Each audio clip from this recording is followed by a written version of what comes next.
여러분 안녕하십니까? 반갑습니다. 김동수입니다. 이 시간에는 부동산과 사람 제49화 시간이 되겠습니다. 이 시간에는 주택담보대출 거치식 잔액이 무려 290조나 됩니다. 비상이 걸렸습니다. 해결책은 없는 건가? 이런 내용으로 여러분과 함께 해보겠습니다.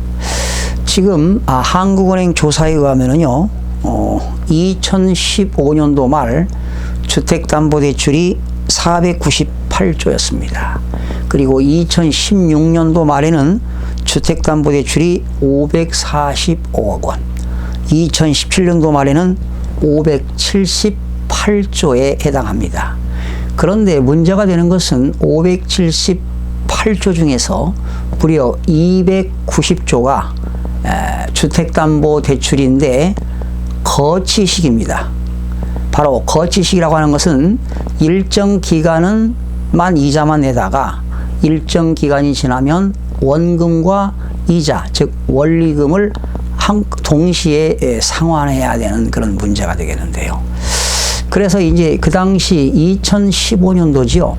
3년 거치 27년 원리금 분할 상환으로 대출을 받으신 분들이 문제가 되고 있습니다.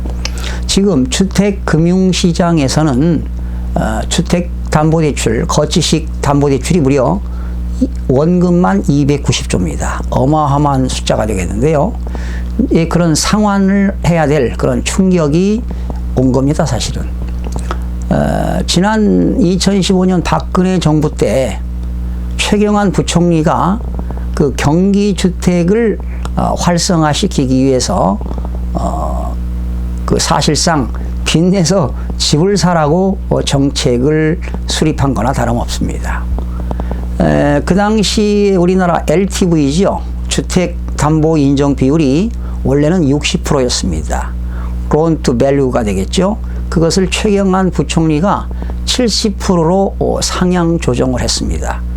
그리고 정부가 집을 사라고 이렇게 권유를 한 거지요.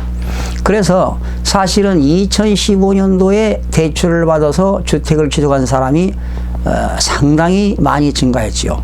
그래서 2015년도 상반기에는 주택 매매 건수도 물론이거니와 주택담보대출이 급증한 원인이 되어서 이제 3년이 돼가고 있습니다.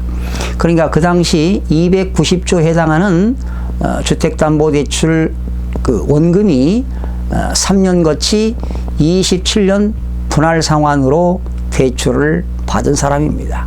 그러면 3년 동안에 매월 대출 금액에 따라서 달라지겠습니다만, 예를 들어서 평균 이자를 100만 원씩 냈다고 가정을 한번 해봐요.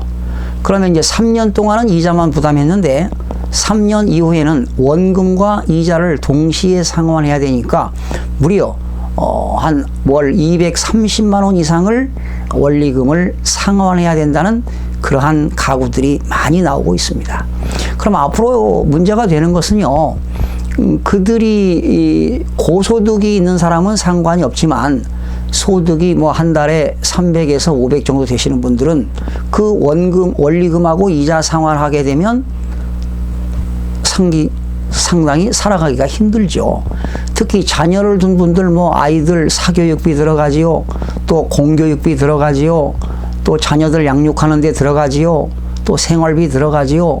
그렇게 되면 엄청난 부담을 준다는 것입니다. 그래서 그런 가구를 우리는 한계 가구라고 볼 수가 있는데요. 그들이 소득이 있는 사람은 상관이 없습니다. 그러나 한정된 수입을 가지고 원리금을 상환한다는 것은 상당히 부담스럽습니다. 그 당시에는 완전히 3년 거치 27년 상환으로 대출을 해줬기 때문에 이제 거치 기간이 연장이 안 된다는 사실입니다. 이게 이제 문제지요. 그런데 또 문제가 되는 게 갈아타는 경우가 있죠. 다른 은행에서 또 3년 거치 균등 분할 상환 조건으로 갈아타는 경우가 있는데 그게 또 문제입니다. 그 당시는 LTV가 70%였는데 지금은 그 정부가 대출 규제하기 위해서 LTV를 40%로 인하시켰거든요. 그러면 30% 갭이 생기는데 그 원금을 상환하려면 금액이 적은 금액이 아니잖아요. 그러니까 이런 가구 부담이 상당히 가중된다는 겁니다. 그런데 서울 지역에서 대출을 받아서 주택을 샀지만 물론 3년 동안 이자는 부담했지만 주택 가격이 상승해서 양도 차익을 보신 분은 그래도 좀 안도감이 좀 되는 겁니다.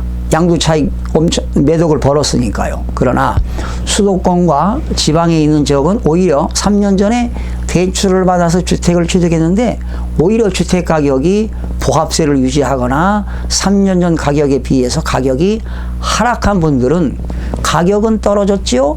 이자 부담되지요.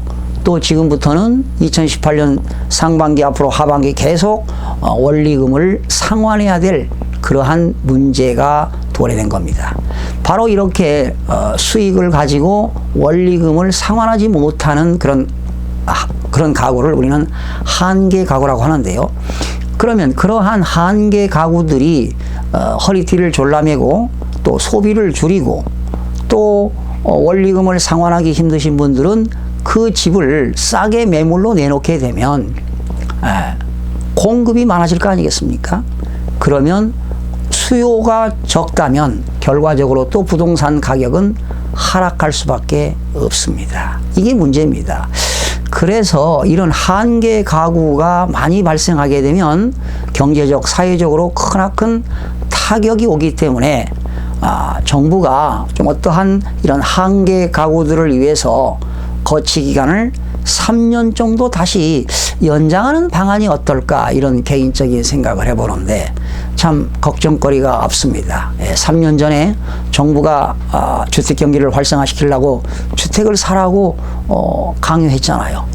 그래서 정부 말 믿고 이렇게 주택을 샀는데 앞으로 또 걱정되는 게 이제 미국의 기준금리 올라가지요. 또 한국은행의 이제 가을에 또 기준금리가 분명히 올라갑니다. 한국의 기준금리는 현재 1.5인데요. 앞으로 가을에 10월 18일경에 만약에 1.7으로 인상시킨다면 또 대출이자도 가중될 수밖에 없습니다.